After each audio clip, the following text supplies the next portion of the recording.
Yang pada kesempatan kali ini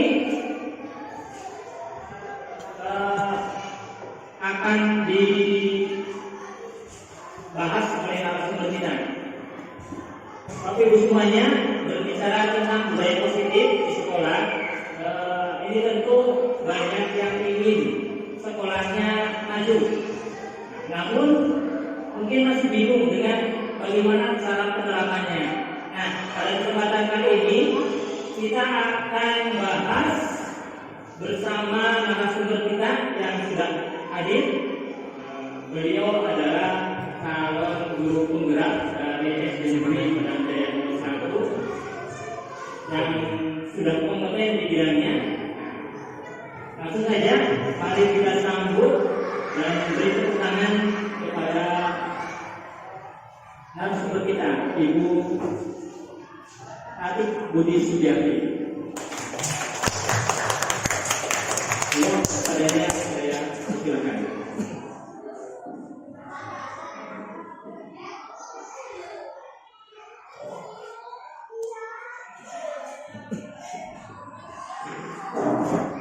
Assalamualaikum warahmatullahi wabarakatuh. Salam sejahtera Bapak dan Ibu, juga salam bahagia untuk kita semua. Yang kami hormati Bapak Kepala Sekolah SD Negeri Padang Jaya 01. Yang kami hormati pula Bapak Ibu Guru yang hadir pada acara ini. Dan utama, marilah kita panjatkan puji dan syukur atas kehadirat Allah Subhanahu wa Ta'ala yang telah melimpahkan rahmat dan hidayahnya sehingga kita bisa bertemu pada acara dalam rangka diseminasi budaya positif di sekolah dalam keadaan sehat walafiat. Pada acara ini, saya sebagai narasumber yang pertama, perkenalkan, saya bernama Ibu Atik Budi Sudiarti. Saya akan memaparkan sedikit aksi nyata modul saya, modul 1.4 tentang budaya positif. Tak lupa sholawat serta salam senantiasa kita serahkan kepada junjungan kita Nabi Muhammad SAW, kepada keluarganya serta kepada para sahabatnya yang akan kita nanti syafaatnya di hari akhir. Amin ya Rabbal alamin. Bapak dan Ibu guru, kami ucapkan terima kasih atas waktu dan kesempatan ini, di mana saya akan sedikit memaparkan tentang budaya positif di sekolah, seperti yang telah kami laksanakan dan kami coba kepada anak-anak kami. Bapak dan Ibu, seorang guru memiliki peran untuk membangun atau mewujudkan budaya positif di sekolah. Apa itu budaya positif?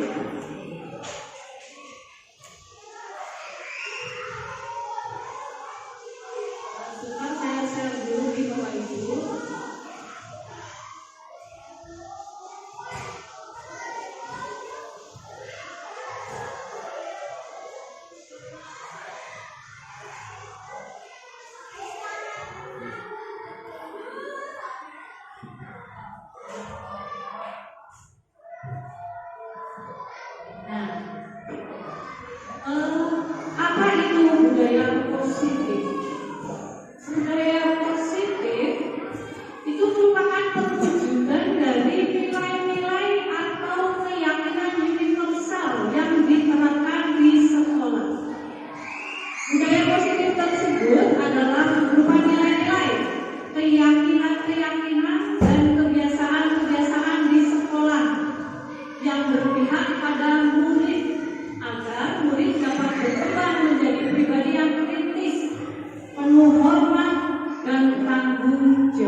untuk dapat mewujudkan budaya positif tersebut, baik di lingkungan sekolah ataupun di kelas.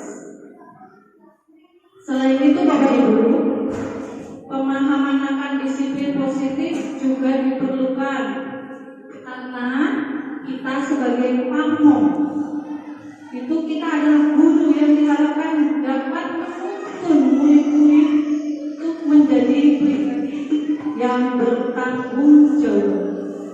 Penting bagi kita sebagai guru untuk memahami bagaimana guru harus memposisikan diri kita di saat berhadapan dengan murid-murid kita. Oleh karena itu, dalam sesi ini, mari kita refleksikan diri kita. Kita akan menjadi guru seperti apa bagi anak-anak. Nah, strategi bagaimana yang harus ditinjau ulang untuk dapat menjadi guru yang baik bagi mereka. Tentu strategi yang dapat ditinjau ulang adalah bentuk disiplin yang kita jalankan selama ini di sekolah kita, Bapak Ibu.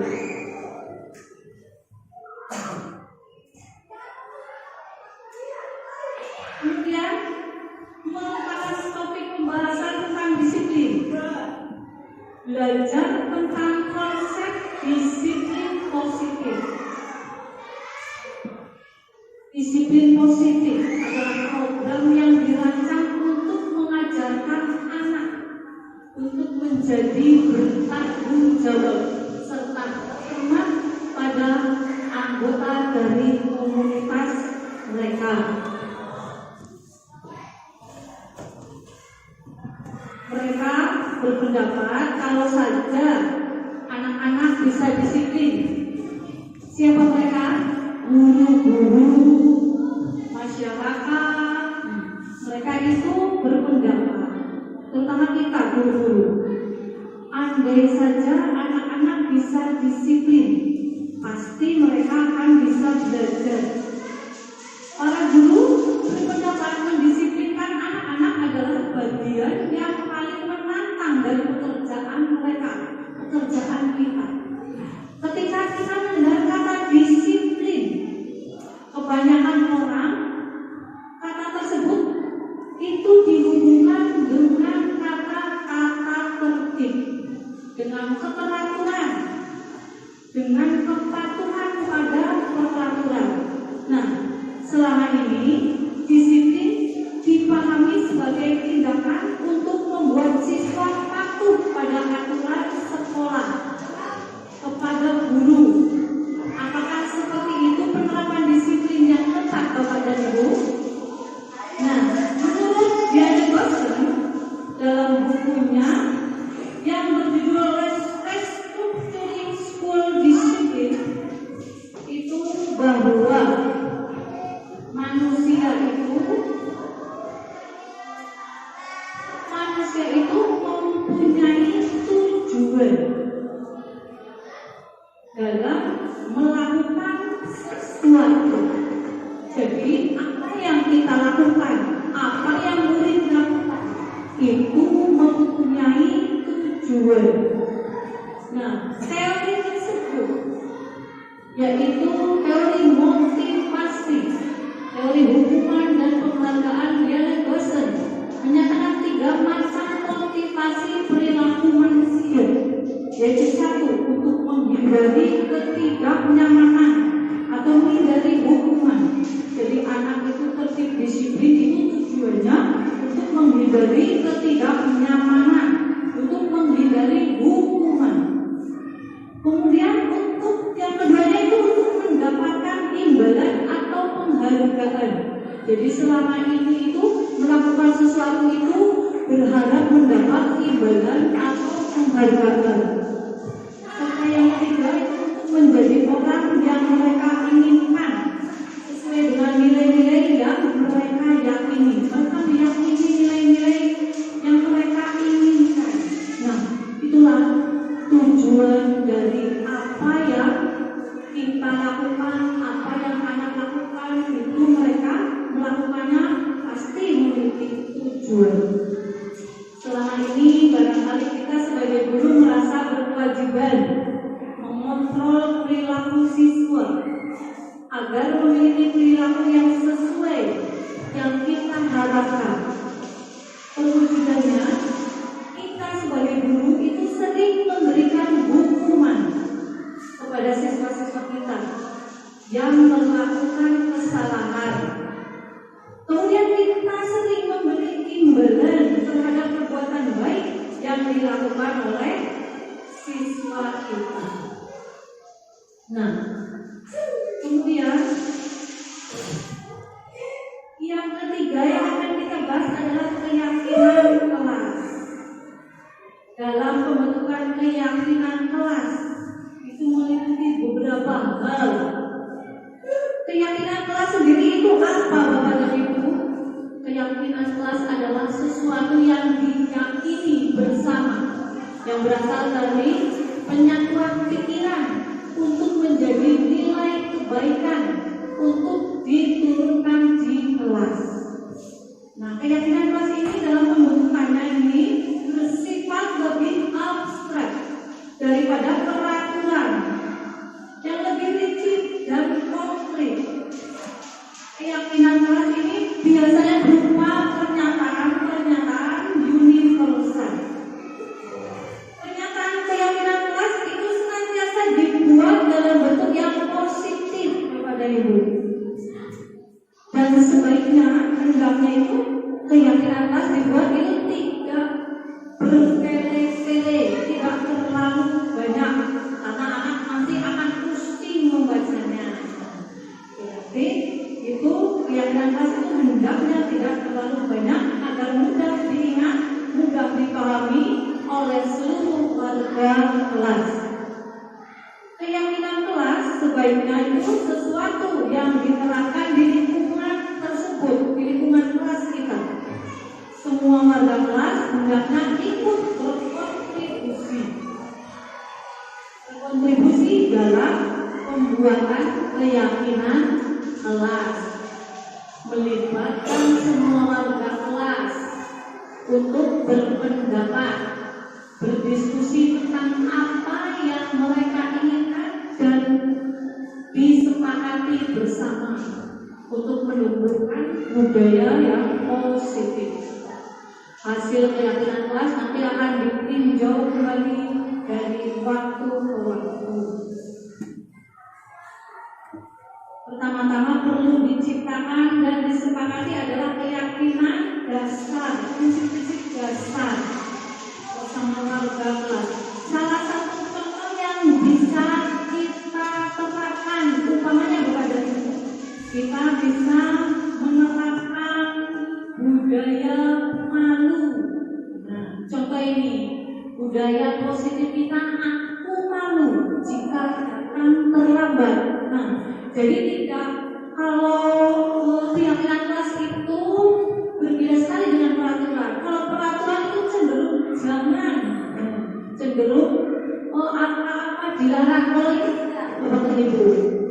Aku malu jika datang terlambat. Mereka meyakini, aku malu datang terlambat. Kemudian aku malu tidak belajar. Aku malu jika tidak masuk sekolah. Jadi tidak ada alasan tidak masuk sekolah tanpa keterangan. Aku malu jika menyontek. Mereka tidak mau menyontek. Mereka malu kalau bukan hasil pikiran, hasil karya sendiri. Aku malu jika bergaul. Aku malu jika tidak mengerjakan tugas. Aku malu tidak berkata sopan, tidak santun. Aku malu jika tidak menjaga kebersihan sekolah. Dan aku malu jika aku hanya menuntut hak, tidak mau melakukan kewajiban. Nah, budaya malu ini kita bisa mencoba untuk menerapkan di kelas kita, Bapak-Bapak. Nah, nanti dari budaya positif aku malu jika, itu nanti kita yakini apa saja yang kita sepakati. Kemudian jadi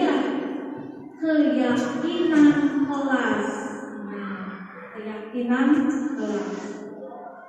Kemudian ini ada beberapa contoh yang telah dilakukan pada kelas 3 dan kelas 6. Ini cara membuat kesepakatan menjadi keyakinan kelas di kelas yang kami buat. Jadi anak-anak itu mereka menuliskan apa yang mereka ingin katakan.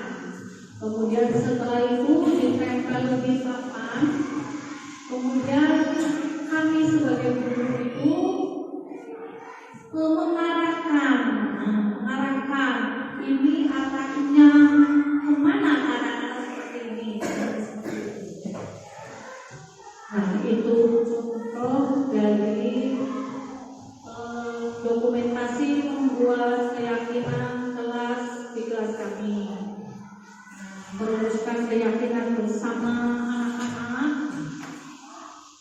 dan kemudian mendokumentasikan, kemudian menjadikan poster bisa, atau kita membuat semacam tulisan yang telah disepakati, kemudian ditandatangani siswa bahwa itu dibuat dan akan diterapkan dan akan ditaati oleh siswa itu sendiri.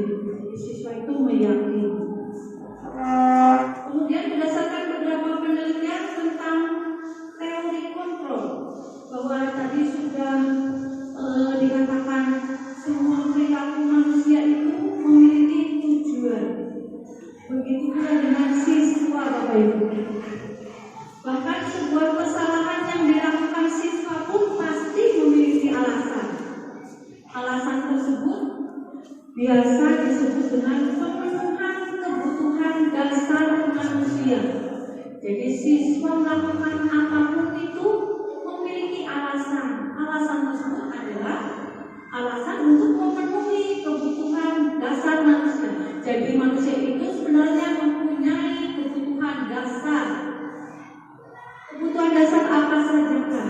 Nah, manusia itu mempunyai kebutuhan dasar seperti bertahan hidup, kemudian kebutuhan kasih sayang dan rasa diterima. Mereka ingin diberi kasih sayang, ingin diterima di keluarganya. Kemudian kebutuhan dasar kebebasan akan memilih akan pilihannya. Kebutuhan dasar akan kesenangan, serta kebutuhan sebagai penguasa. Kebutuhan yang bertahan hidup atau survival adalah kebutuhan yang sifatnya itu fisiologis untuk bertahan hidup, Bapak Ibu. Untuk bertahan hidup itu misalnya tentang kesehatan, kemudian memiliki tempat tinggal, makanan yang cukup. Nah, itu kebutuhan bertahan hidup. Kemudian yang kedua, kebutuhan kasih sayang dan rasa diterima, yaitu kebutuhan psikologis di mana anak ingin disayang, ingin disukai dan ingin diterima oleh lingkungannya dengan baik.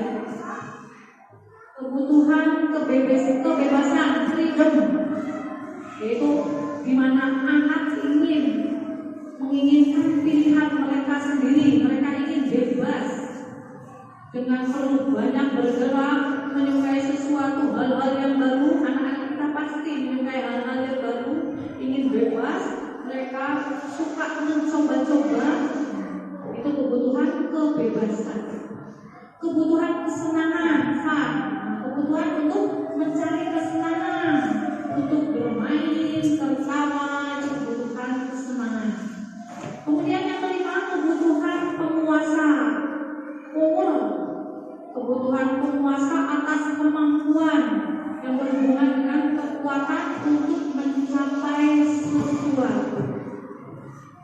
sesuatu, menjadi terampil, untuk diakui atas prestasi yang dimiliki, merasa bangga Bapak dan Ibu itu termasuk kebutuhan penguasaan, memiliki rasa harga diri.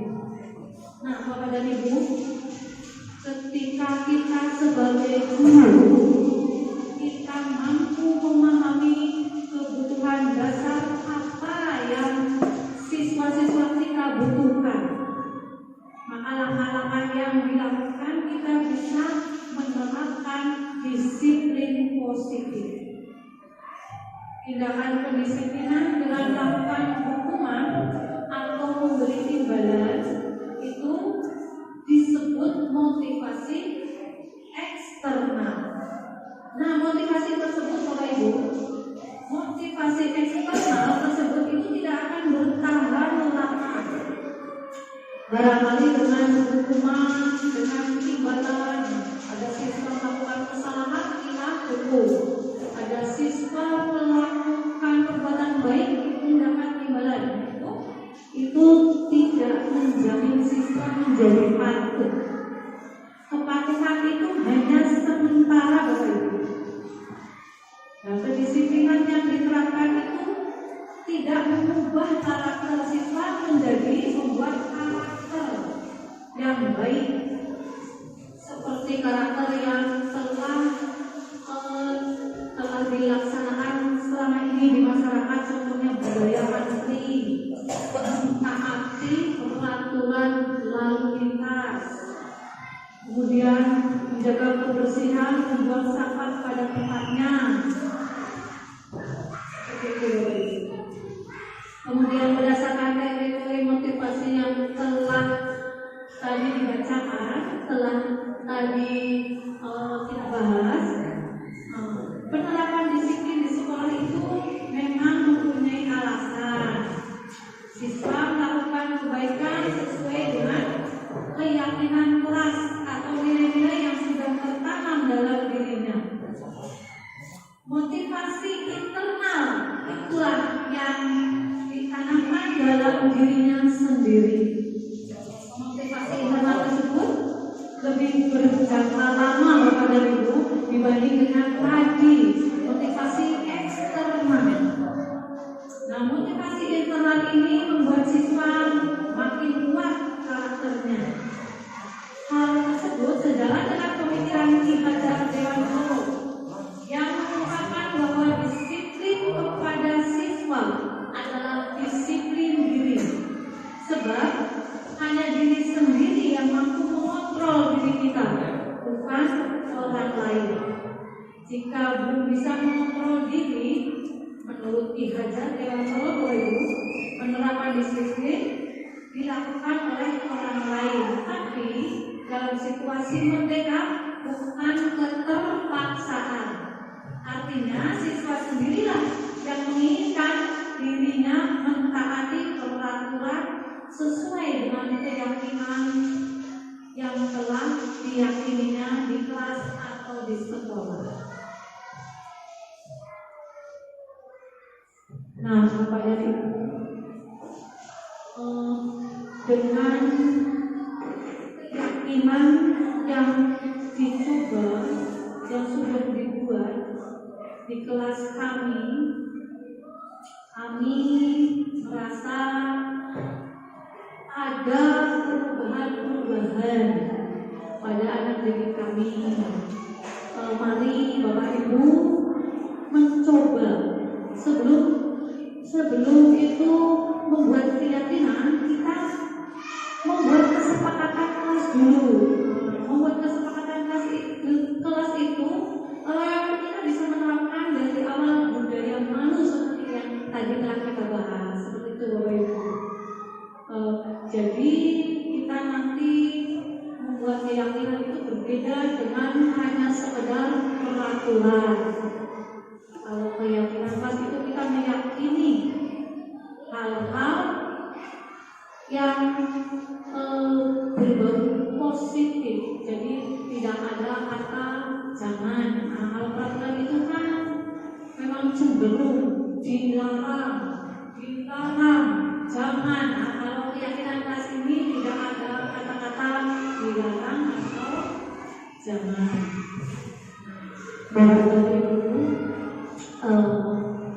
Untuk berikutnya itu di sini akan dibahas mengenai restitusi yang ada hubungannya dengan keyakinan kelas kita, yang ada hubungannya dengan tadi yang sudah kita bahas, yaitu kebutuhan dasar manusia, posisi kontrol.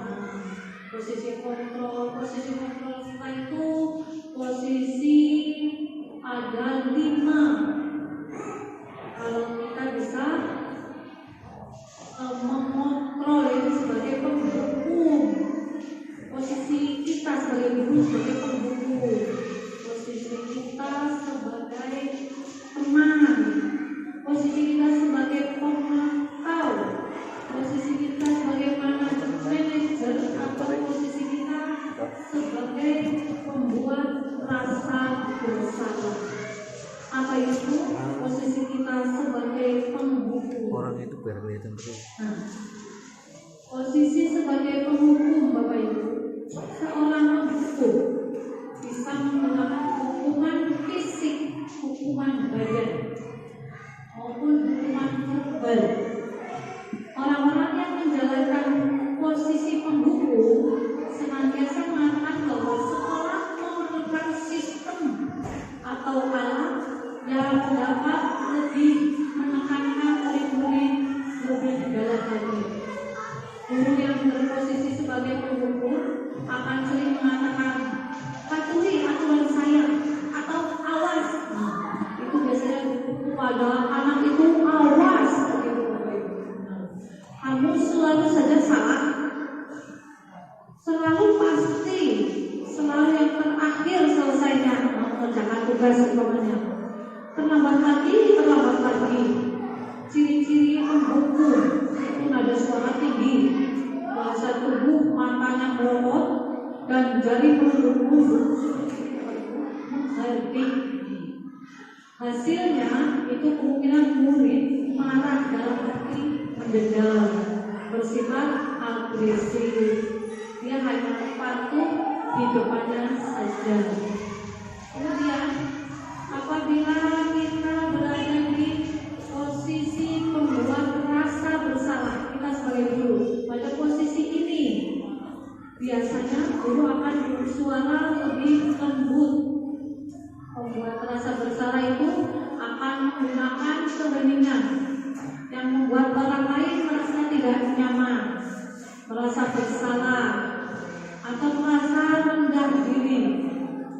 Dari kata-katanya keluar kata-kata secara lembut seperti, ibu sangat kecewa sekali dengan kamu. Berapa kali Bapak harus memberitahu kamu ya? Bagaimana coba kalau orang tua kamu tahu kamu berbuat seperti ini? Dengan ada yang rendah Bapak Ibu, dengan ada yang lembut. Di posisi ini murid akan memiliki penilaian diri yang buruk tentang dirinya mereka, tentang diri mereka. Murid merasa tidak bahagia dan kehilangan kepercayaan diri sendiri. Ciri membuat rasa bersalah itu ada suaranya merendah, ada suaranya itu lembut, halus, atau seperti sedih, seperti itu. Bahasa tubuhnya merapat dan menatap pada anak tersebut seperti lesu dan lain-lain. Nanti hasilnya Bapak Ibu, hasilnya murid akan merasa bersalah telah mengecewakan Bapak Ibu guru atau telah mengecewakan orang tua. Murid akan merasa gagal dan tidak sanggup membahagiakan orang lain. Kadang-kala sikap seperti itu lebih berbahaya dari sikap menghukum Bapak Ibu, karena emosi tertanam rapat di dalam diri anak. Sedangkan dalam menghukum, anak bisa menumpahkan amarahnya walau dengan cara negatif. Murid tertekan seperti ini bisa tiba-tiba meletus amarahnya dan bisa menyakiti diri sendiri atau orang lain. Inilah kalau kita membuat rasa bersalah. Kemudian sebagai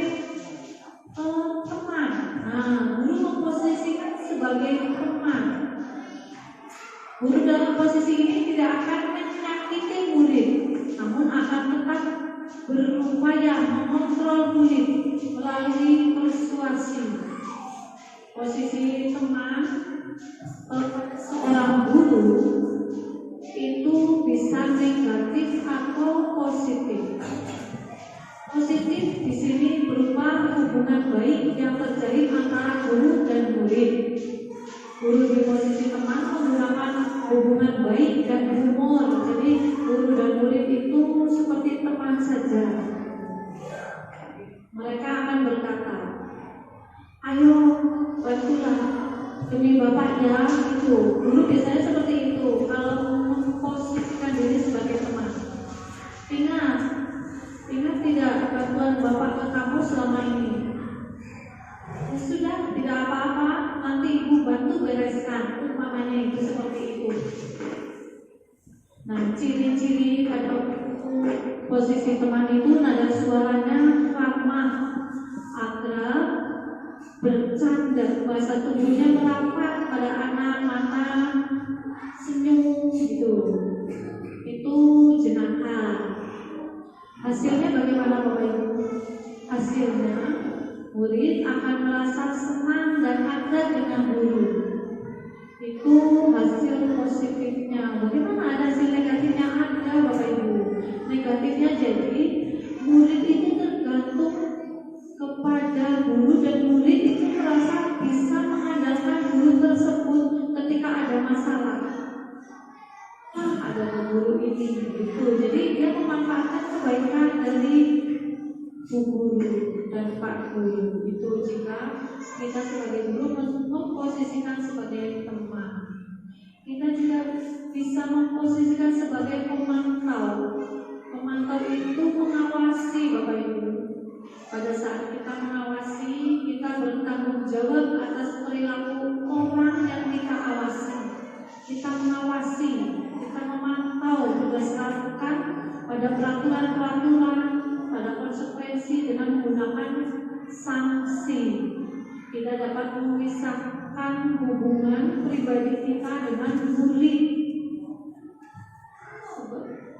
Sebagai murid yang menjalankan posisi yang dipantau dan guru itu menjadi pemantaunya. Kemudian guru tersebut dapat memantau dengan kata-kata contoh seperti ini Bapak Ibu. Kamu tahu kan peraturan sekolah kita apa? Kamu tahu sanksi atau konsekuensi apa yang telah kamu lakukan? Nah, itu contoh kata-kata guru sebagai pemantau. Jadi ciri-ciri guru sebagai pemantau itu nada suaranya datar, bahasa tubuhnya formal. Nanti hasilnya bagaimana Bapak Ibu? Murid memahami konsekuensi yang harus dijalankan karena telah melanggar salah satu peraturan yang sudah ditetapkan. Guru memang tidak menunjukkan sesuatu emosi yang berlebihan, membuat marah atau membuat rasa bersalah, namun murid dibuat tidak nyaman Bapak Ibu ketika menjalankan konsekuensinya seperti mengerjakan tugas sendiri saat jam istirahat karena terlambat mengikuti pelajaran umpamanya, itu diberi konsekuensi, diberi hukuman. Nah itu murid merasa tidak nyaman. Kemudian posisi yang terakhir adalah posisi manajer. Apa itu posisi manajer? Posisi manajer itu posisi di mana guru berbuat sesuatu bersama dengan murid, mempersilahkan murid mempertanggungjawabkan perilakunya, mendukung murid agar dapat menemukan solusi atas permasalahannya sendiri untuk menjadikan murid-murid kita menjadi manusia yang merdeka, mandiri, bertanggung jawab. Maka harus mengacu pada restitusi. Nah nanti apa itu restitusi akan dijelaskan oleh Ibu Guru Pemateri 2 calon guru penggerak. Kemudian Bapak Ibu, sebelum kita melanjutkan ke restitusi, kami akan memperlihatkan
Bapak dan Ibu, itu sekilas contoh dari budaya positif yang sudah kami lakukan, yang sudah kami terapkan di kelas kami.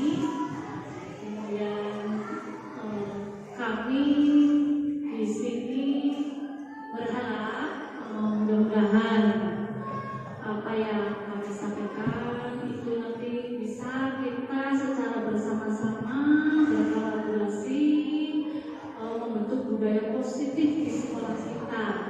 Mari Bapak Ibu, kita wujudkan sekolah kita yang berbudaya, yang berdisiplin positif, dan yang merdeka belajar. Nah, Bapak dan Ibu, dari materi budaya positif yang selanjutnya akan melangkah ke restitusi. Mungkin Bapak Ibu penasaran apa itu restitusi. Nah, untuk kali ini restitusi akan dijelaskan, akan dipaparkan oleh pemateri dua kita. Sebelum dan sesudahnya kami ucapkan terima kasih dan mohon maaf apabila ada kekurangannya. Kami kembalikan kembali waktunya kepada Bapak Haji. Terima kasih untuk waktunya. Wassalamualaikum warahmatullahi wabarakatuh.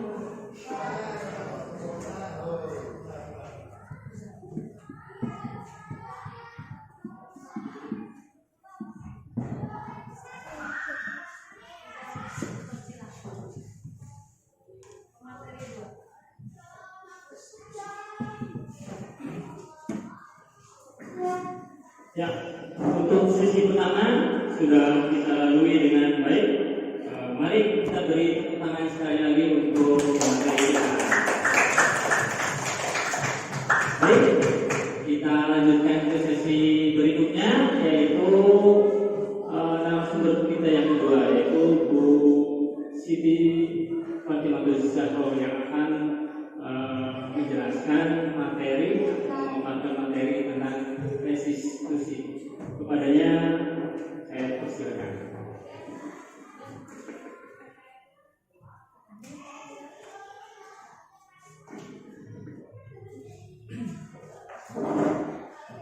Ya, terima kasih untuk Bapak Moderator yang telah memberikan waktunya kepada saya untuk menyampaikan materi selanjutnya. Assalamualaikum warahmatullahi wabarakatuh. Salam dan bahagia. Yang saya hormati kepada Bapak Kepala Sekolah SD Negeri Padang Jaya 01, yang saya hormati kepada Bapak Ibu Guru, yang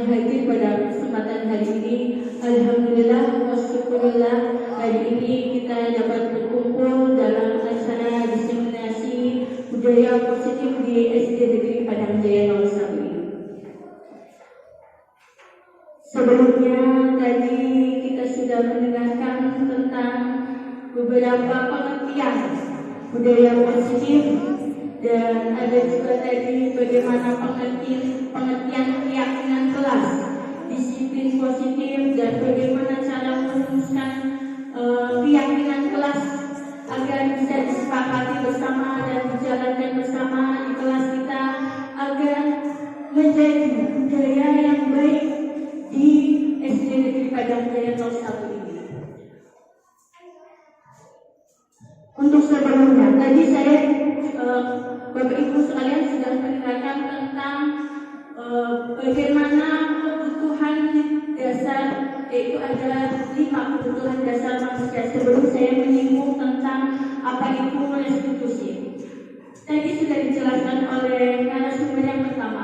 Kebutuhan dasar manusia ada 5. Yang pertama adalah kebutuhan bertahan hidup, ada kebutuhan kesenangan, kebutuhan merasa ingin dicintai dan diterima, kebutuhan penguasaan, ada juga kebutuhan kebebasan.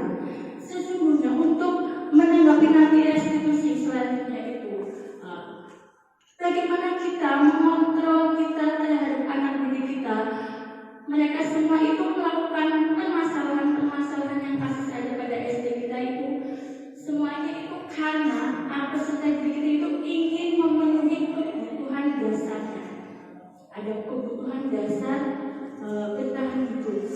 Biasanya kebutuhan dasar bertahan hidup itu berkaitan dengan bagaimana kita hidup, papan, makan, sandang.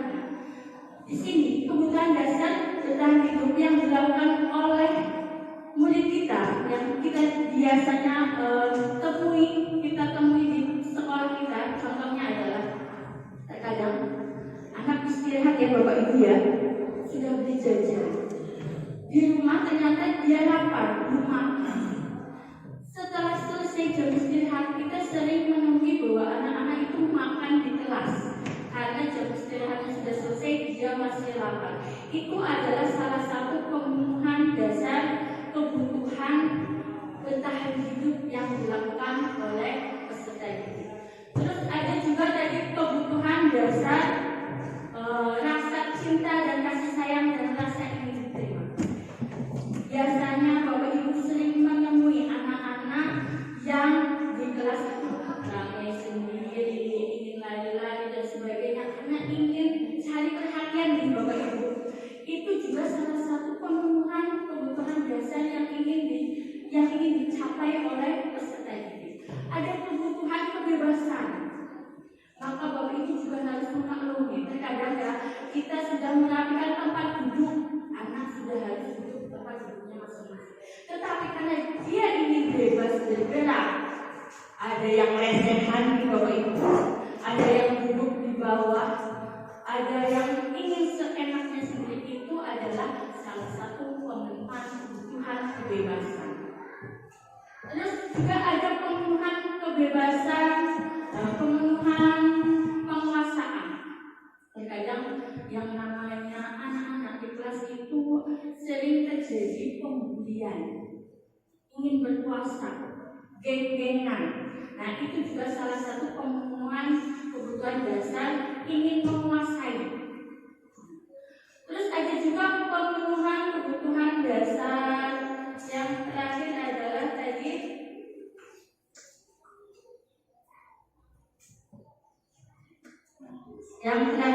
ada sudah ya, ada 5 tadi.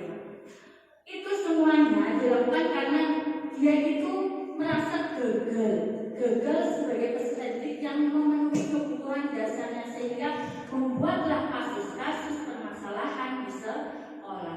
Kemudian tindakan kita sebagai restitusi biasanya guru itu berperan itu dalam 5 kontrol. Jadi tadi ada penghukum, ada pembuat rasa bersalah, ada tadi pemantau, ada sebagai teman, dan yang terakhir tadi ada sebagai manajer. Posisi penghukum untuk menangani kasus-kasus permasalahan biasanya guru itu tadi sudah dijelaskan oleh narasumber pertama, guru itu tadi memberikan hukuman. Namun hukuman yang dimaksud ini biasanya terkadang itu hukumannya tidak sesuai dengan apa yang dilanggar. Contohnya, anak terlambat sekolah dihukumnya suruh lari 3 kali putar lapangan. Nah, itu juga termasuk kontrol penghukum. Namun itu tidak boleh dilakukan oleh kita sebagai guru. Karena apa? Itu akan membekas, akan menjadi dendam. Murid-murid akan menjadi dendam. Hasilnya apa? Anak itu punya rasa dendam terhadap kita ketika duduk di kelas. Nah, kemungkinan mencoret-coret bukunya, mencoret-coret meja, atau merusak apa yang ada di kelas. Atau bisa jadi itu dia dendam dengan gurunya ketika keluar kelas, itu ada kendaraan Bapak Ibu guru dicoret pakai paku. Itu juga salah satu hasil dari apabila kita melakukan kontrol sebagai penghukum. Tadi juga ada pembuat rasa bersalah. Boleh apa tidak kita melakukan kontrol sebagai guru sebagai pembuat rasa bersalah? Ternyata tidak boleh. Karena apa? Ketika kita melakukan hal-hal seperti itu, anak itu akan menjadi minder, tidak percaya diri, yang akhirnya apa? Emosinya terpendam. Dia hanya mengikuti apa yang diperintahkan oleh Bapak Ibu guru. Karena apa? Takut Bapak Ibu guru kecewa atau orang lain kecewa, sehingga tidak bebas. Akhirnya suatu saat tiba-tiba suatu saat itu bisa menjadi meledak, dan itu lebih berbahaya dari ada kondisi untuk kontrol sebagai penghukum. Karena apa? Bisa jadi dia depresi, menyakiti diri sendiri, dan juga menyakiti orang lain. Itu sebagai pembuat rasa bersalah. Posisi kontrol sebagai teman. Ada kalanya kita biasanya menggunakan posisi kontrol sebagai teman. Teman, guru sebagai teman, itu biasanya itu melakukan hubungan kita dengan murid itu lebih dekat, lebih jenaka, humoris. Akhirnya teman itu anak-anak itu suka karena menganggap gurunya itu teman. Tetapi ada kalanya anak itu menjadi ketergantungan terhadap kita. Ketika ada guru lain yang masuk ke kelas, bukan guru yang dia sukai, dia tidak mau. Akhirnya apa? Dia maunya dengan guru satu saja, ketergantungan. Ketika dia ada masalah, aku punya dekat dengan guru yang itu. Akhirnya apa? Aku mengandalkan guru yang dia sukai itu. Terus posisi teman itu, guru itu menjadi kurang wibawanya. Karena apa? Karena menganggapnya teman, bukan sebagai guru yang harus apa yang dikatakan itu dicontoh, bukan, tapi sebagai teman. Terus tadi juga ada yang narasumber pertama bahas juga posisi kontrol sebagai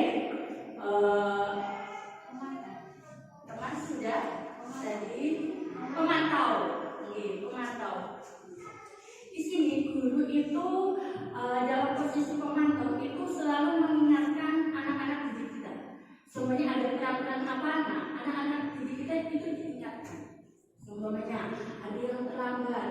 Kamu tahu kan konsekuensi kalau terlambat itu apa? Dia tahu harus nanti kemungkinan seumpamanya itu terlambat masuk kelas, ketinggalan masuk jam pelajaran, teman-temannya sudah mengerjakan semuanya, dan dia belum mengerjakan. Akhirnya ketika istirahat dia mengerjakan tugasnya. Posisi itu mungkin ada kalanya itu anak menurut dan mengikuti apa yang kita suruh. Tetapi apa? Ada kalanya itu anak itu merasa apa? Tidak nyaman karena dibedakan saat ini. Jadi di posisi pemantau tersebut masih tetap kurang mengontrol anak. Dan yang terakhir itu posisi manajer. Posisi manajer adalah posisi yang paling baik. Tadi sudah dijelaskan deh. Posisi manajer itu posisi yang paling baik. Di mana saat itu guru itu memberi memberikan jalan, membantu anak untuk menyelesaikan apa itu masalahnya.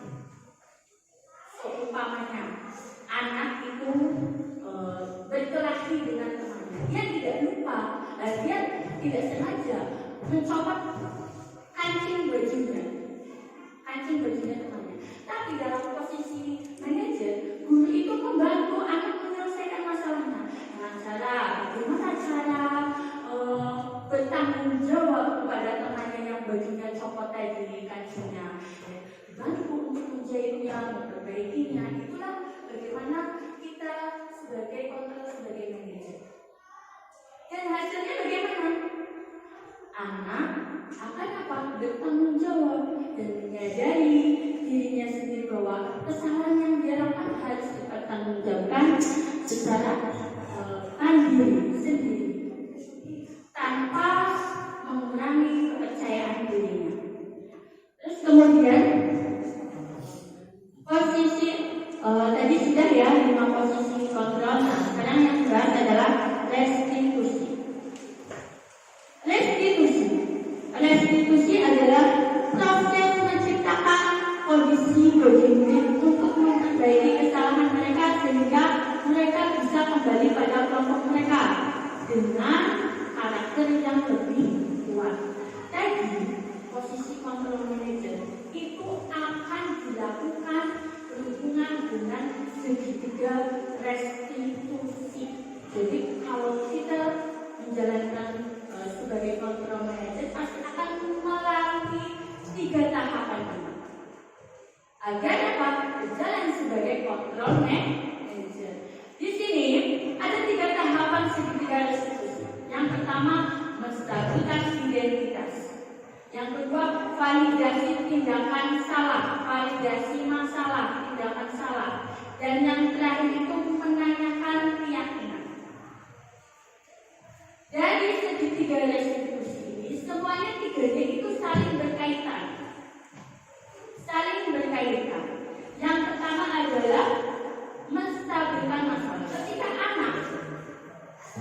anak menghadapi masalahnya, kita sebagai guru itu harus bisa menstabilkan identitas dari peserta didik. Jadi anak itu tidak serta-merta menjadi takut karena dia melakukan kesalahan, takut untuk mengatakan sebenarnya. Nah, fungsi kita adalah yang pertama itu menstabilkan identitas peserta didik. Untuk membuat anak merasa agar anak itu merasa tidak membuat anak merasa gagal karena berbuat salah, menjadi positif terhadap dirinya. Jadi anak itu berpikir, ya Allah, aku sudah berbuat salah, bagaimana ini ya Allah. Nah, ini lebih ke arah ke positifnya. Contohnya bagaimana? Guru berkata bagaimana? Seperti itu. Berbuat salah itu hal yang manusiawi. Tidak ada manusia yang sempurna, Bapak Ibu. Juga berbuat salah.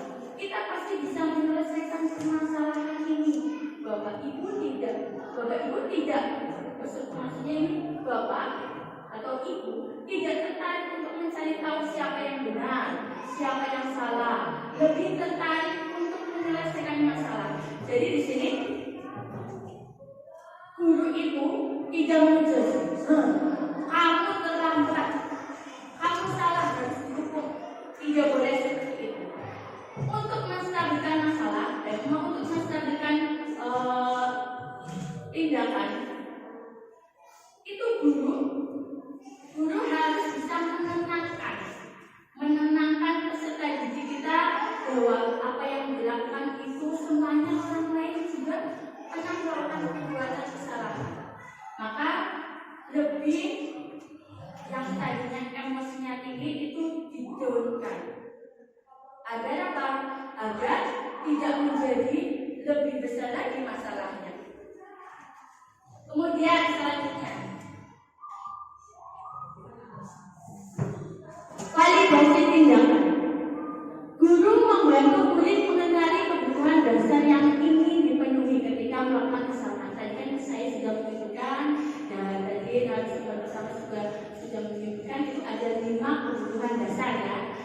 Nah, biasanya anak itu melakukan hal-hal yang negatif itu karena ingin memenuhi kebutuhan dasarnya yang tadi ada 5. Sehingga biasanya timbullah kasus-kasus atau permasalahan yang ada pada anak. Pada dasarnya setiap tindakan manusia itu tujuannya adalah memenuhi kebutuhan dasar manusia yang tadi ya, ada kebutuhan dasar bertahan hidup, kebutuhan dasar kesenangan, kebutuhan dasar kebebasan, kebutuhan dasar kekuasaan, dan yang terakhir apa? Tadi kebutuhan dasar kesenangan dan lain sebagainya. Di sini untuk memvalidasi tindakan, guru berkata, kamu bisa saja kan melakukan hal yang lebih buruk, tapi kamu tidak melakukannya. Kamu pasti punya alasan mengapa melakukannya. Apa yang penting bagi kamu? Di sini Bapak Ibu guru jangan lupa ketika ada masalah, tadi kan sudah ditanyakan, tidak sudah distabilkan dengan menyatakan bahwa tidak apa-apa melakukan kesalahan, karena apa semua manusia pasti melakukan kesalahan. Yang penting kita bisa menyadari. Di sini guru itu menanyakan, pasti semua orang melakukan kesalahan, pasti ada alasan. Kamu boleh tetap berusaha menjaga sikap itu, tapi tambahkan sikap yang lain yang baru, yang sebenarnya.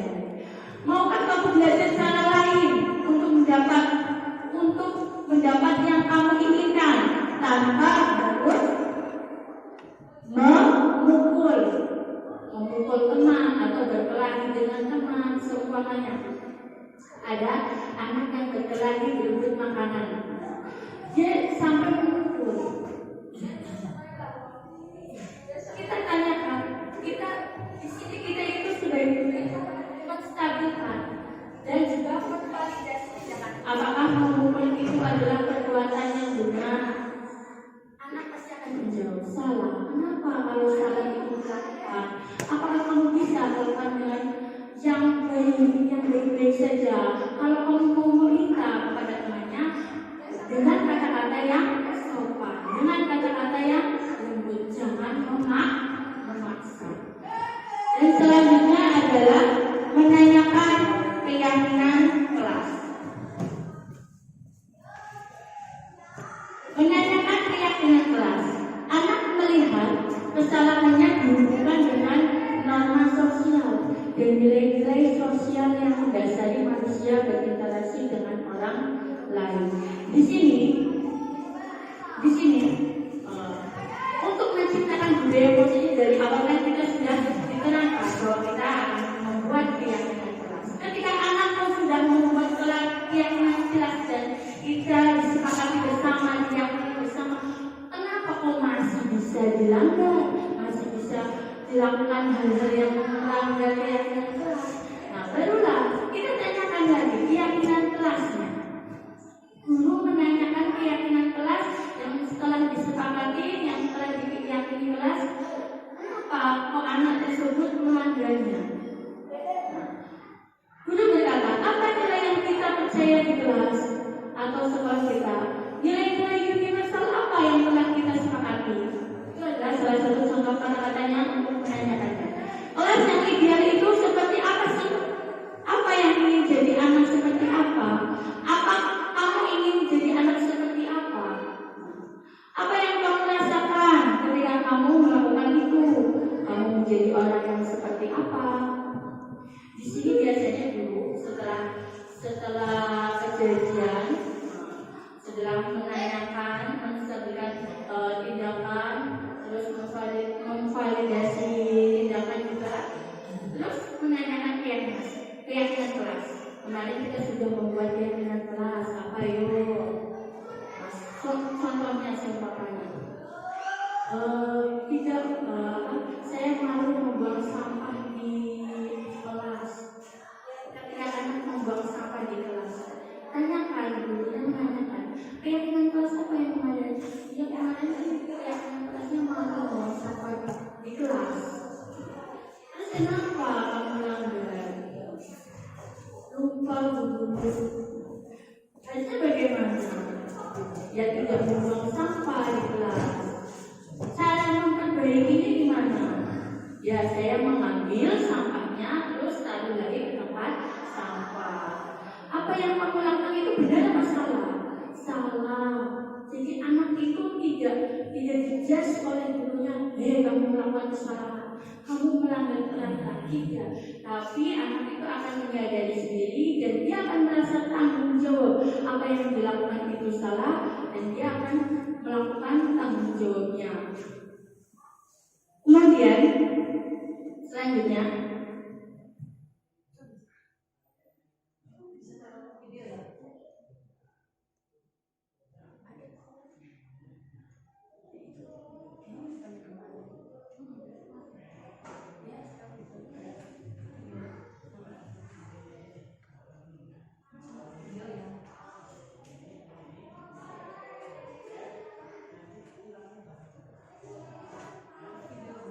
ya, untuk selanjutnya kita akan melihat contoh video segitiga restitusi.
Itu ya Bapak Ibu contoh bagaimana penerapan segitiga restitusi yang dilakukan oleh salah satu guru kita.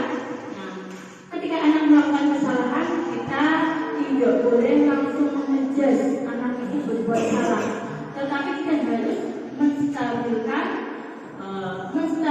emosinya agar apa? Tidak menjadi lebih. Kemudian kita akan memvalidasi tindakannya itu salah atau benar, tanpa harus kita mengatakan bahwa anak kamu sudah berbuat salah, tapi anak itu menyadarinya sendiri bahwa yang dilakukan itu salah. Kemudian tadi juga sudah disampaikan dalam video itu bagaimana kita tidak lupa menanyakan keyakinan kelasnya, ya kemarin sudah disepakati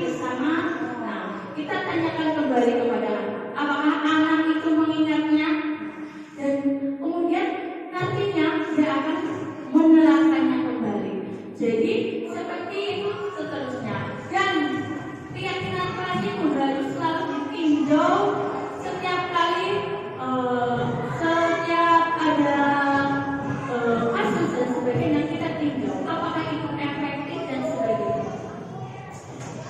Begitulah pemaparan yang dapat kami sampaikan tentang diseminasi budaya positif yang tadi sudah disampaikan oleh narasumber yang pertama, yaitu Ibu Tati Budi Sukiyati dan saya sendiri Siti Fatimatus Zahra. Apabila dalam penerapan yang kami terapkan kok ternyata masih banyak kekurangan, kami juga memohon masukannya dari Bapak Ibu semuanya agar kita bisa mewujudkan budaya positif yang disiplin positif yang benar-benar baik dapat membentuk karakter peserta didik kita menjadi beriman, bertakwa kepada Tuhan Yang Maha Esa, berakhlak karimah, berbudi yang luhur, cerdas, inovatif, kreatif, dan berjiwa pemimpin serta mandiri. Begitu sekiranya yang dapat kami sampaikan. Apabila ada kesalahan, wabillahi taufiq wal hidayah. Wassalamualaikum warahmatullahi wabarakatuh. Untuk selanjutnya waktu dan tempat kami kembalikan kembali kepada Bapak Moderator. Terima kasih.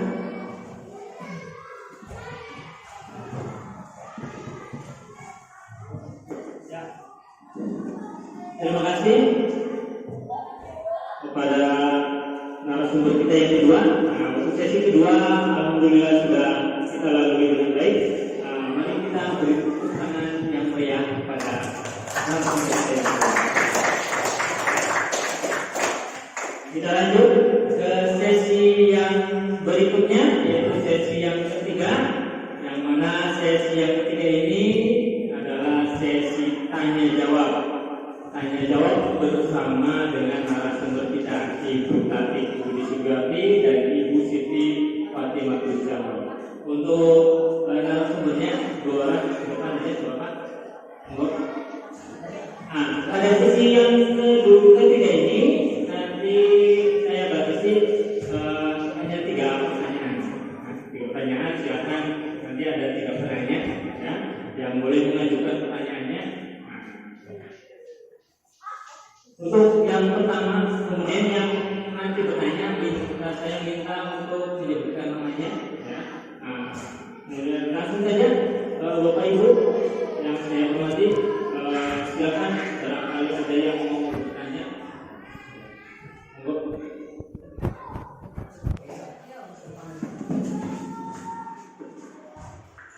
Assalamualaikum warahmatullahi wabarakatuh. Dari pemaparan presentasinya cukup bagus, terima kasih. Dan itu menginspirasi bagi kita semuanya di Bapak Ibu. Nah, tetapi ada beberapa yang ingin kami diskusikan bersama. Ini bukan pertanyaan, tapi ini diskusi yang beda. Kalau pertanyaan dan diskusi itu beda. Tentunya ada sedikit. Yang pertama adalah apa yang melatar belakangi terbentuknya keyakinan kelas? Mengapa kau tidak peraturan kelas? Dan keyakinan dan peraturan itu persamaannya apa? Yang saya tanyakan itu persamaannya, bukan perbedaannya. Sudah itu saja, terima kasih.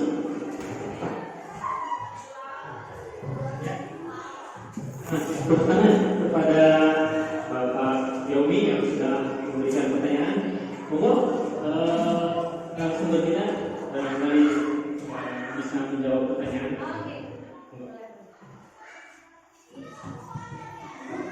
Assalamualaikum warahmatullahi wabarakatuh.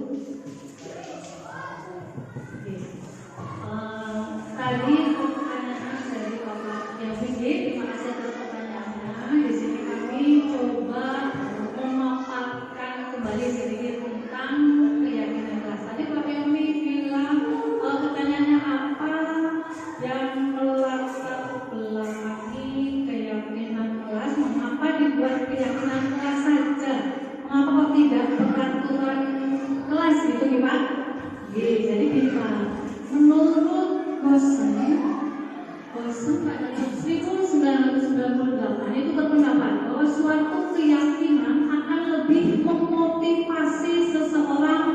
dari dalam internal, memotivasi dari dalam itu secara intrinsik.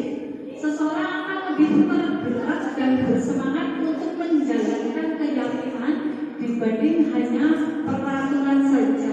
Karena peraturan seperti yang sudah Bapak, peraturan itu cenderung berhubungan dengan hukuman. Jadi kalau dilarang apa, jangan, itu hubungan. Kalau melakukan atau melanggar peraturan tersebut ada konsekuensi hukumannya.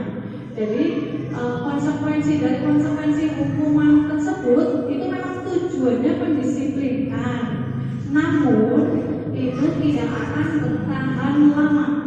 Jadi siswa hanya patuh karena takut dihukum, takut melanggar peraturan, takut kena hukuman dan lain-lain. Jadi intinya itu siswa takut, Bapak. Jadi kenapa disarankan keyakinan kelas? Karena keyakinan itu menerapkan disiplin itu secara internal. Jadi dia meyakini. Nah, kalau sifatnya meyakini itu insya Allah, kalau meyakini itu jadi anak itu yakin. Jadi anak tidak terpaku pada nanti kalau saya tidak melakukannya saya akan dihukum. Jadi tidak seperti itu. Jadi anak akan merasa menyadari tindakannya seperti itu, Pak. Jadi kalau peraturan itu cenderung dilarang mengganggu orang lain. Nanti kalau keyakinan itu tidak ada kata dilarang. Contohnya kalau keyakinan itu menghormati orang lain. Jadi bahasanya pun lebih lembut, begitu Pak. Itu penjelasan dari kami. Mudah-mudahan bisa diterima penjelasannya dan mudah-mudahan bermanfaat. Terima kasih. Wassalamualaikum warahmatullahi wabarakatuh.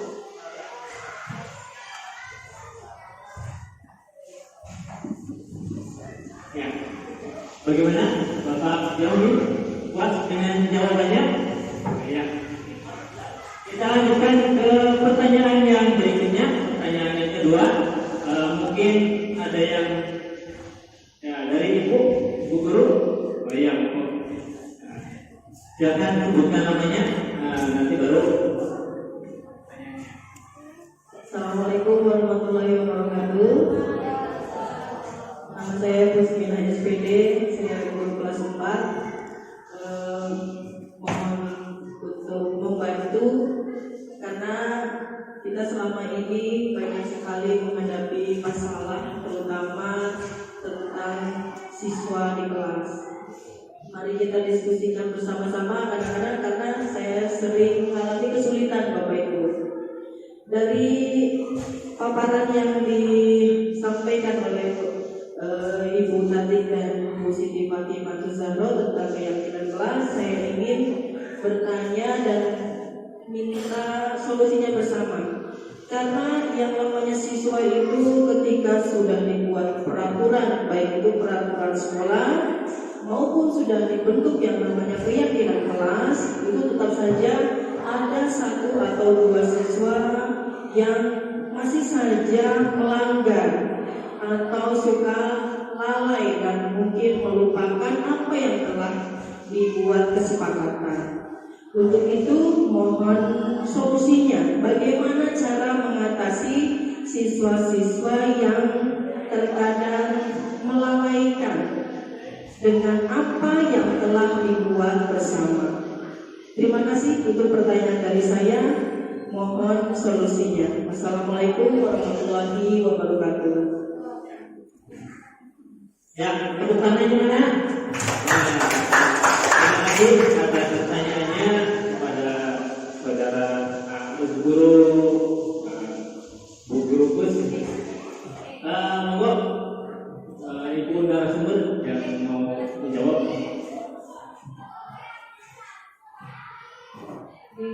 Assalamualaikum warahmatullahi wabarakatuh. Terima kasih atas pertanyaan dari Ibu dan istilahnya masukan atau pendapat. Terima kasih. Di sini bungkus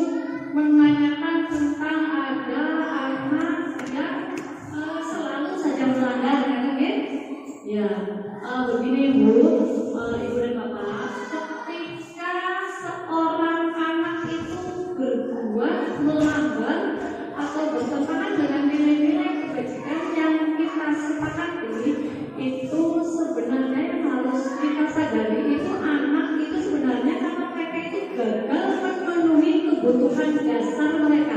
Di mana tadi sudah kami paparkan ada beberapa kebutuhan dasar manusia. Jadi anak itu melakukan perbuatan, melakukan sesuatu itu mempunyai tujuan, Bapak Ibu.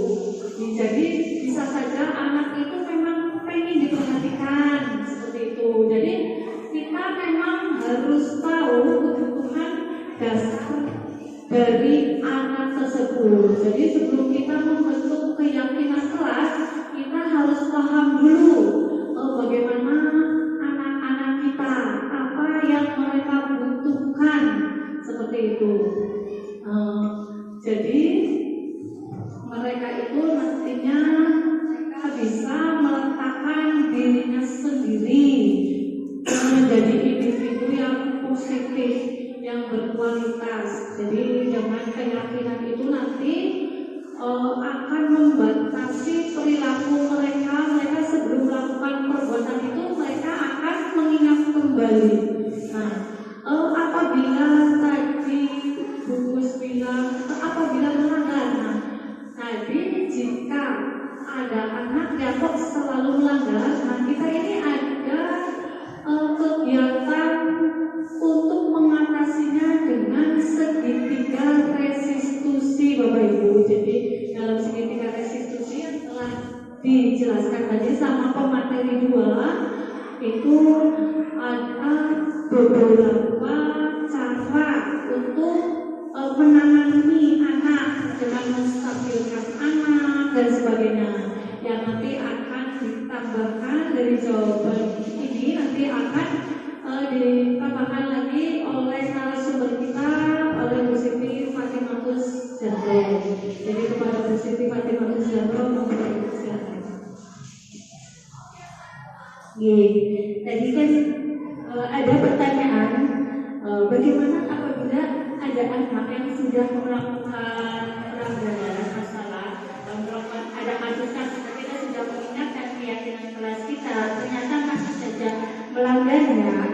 Tadi sudah dijelaskan oleh narasumber yang pertama bahwa anak itu melakukan kesalahan, melakukan kasus itu pasti karena ingin memenuhi 5 kebutuhan dasar. Contohnya, anak itu suruh jangan merebut makanan temannya, tetapi masih saja kita bikin inisiatif. Kayak dulu kita harus punya inisiatif. Oh, anak berarti di rumah itu jarang makan sarapan pagi.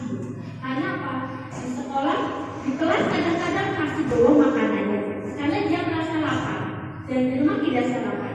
Kita bikinlah program kolaborasi dengan yang lain, bikin program makan sehat, makan pagi yang sehat di waktu pas hari Sabtu apa-apa. Nah itu salah satu solusi kita untuk menghadapi masalah-masalah yang kita hadapi dengan anak-anak kita. Dan juga ada lagi contohnya, seumpamanya kebutuhan yang diinginkan oleh peserta. Dan saya juga ingin menambahi tadi yang untuk perbedaan, persamaan antara peraturan dan keyakinan sama-sama untuk mengontrol peserta didik dalam bertindak. Perbedaannya kalau keyakinan kelas itu kita sepakati bersama antara guru dan peserta didik. Tetapi kalau peraturan itu adalah yang diinginkan oleh gurunya untuk peserta didiknya. Tetapi tidak keinginan murid. Keinginan apa? Kita tidak mau mendengarkan keinginan murid kalau peraturan. Tapi kalau keyakinan kelas, kita itu sama-sama membuat antara guru dan siswa itu sama-sama meyakini apa yang akan nanti dilakukan dan disepakati bersama. Begitu Bapak Ibu, dari yang dapat kami sanggah, kami jawab pertanyaan dari Bapak Ibu. Begitu Pak, terima kasih untuk Bapak moderator, saya kembalikan lagi. Ya, mari kita beri tepuk tangan yang meriah.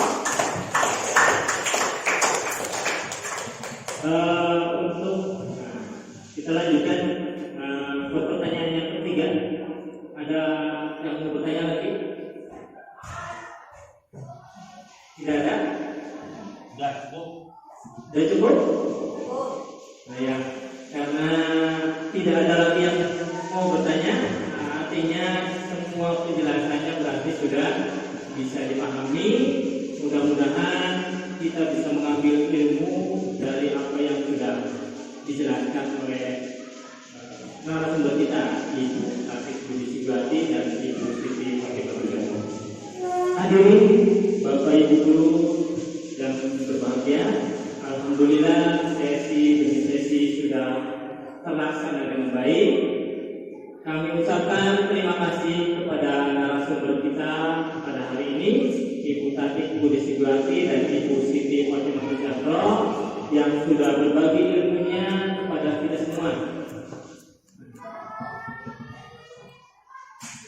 Kemudian kami ucapkan terima kasih juga kepada Bapak Ibu guru SD Negeri Padang Jaya 01 serta anak-anakku yang sudah menyimak dengan antusias pada diskusi kali ini. Akhir kata saya mohon pamit. Saya moderator Dr. Muhyiddin Nugroho mohon pamit. Terima kasih atas perhatiannya. Akhiri kalam. Assalamualaikum warahmatullahi wabarakatuh.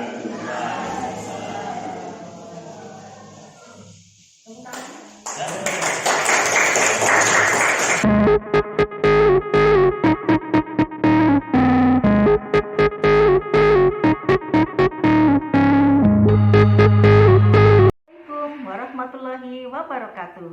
Perkenalkan, nama saya Kusminah SPD dari SD Negeri Padang Jaya 01 Majenang, Kabupaten Cilacap. Setelah melihat aksi nyata yang dilakukan Bu Siti Fatimah Zahro tentang penerapan budaya positif dengan membuat keyakinan kelas, saya pun tertarik untuk melaksanakan di kelas saya. Menurut saya, aksi nyata yang telah dilakukan Bu Siti Fatimah Zahro ini banyak sekali manfaatnya untuk membentuk peserta didik yang berkarakter dan berbudi pekerti yang luhur. Saya sangat mendukung beliau dalam kegiatan-kegiatan aksi nyata yang telah dilakukan untuk memajukan pendidikan. Terima kasih Bu Zahro, semoga tetap semangat dan terus bergerak. Wassalamualaikum warahmatullahi wabarakatuh.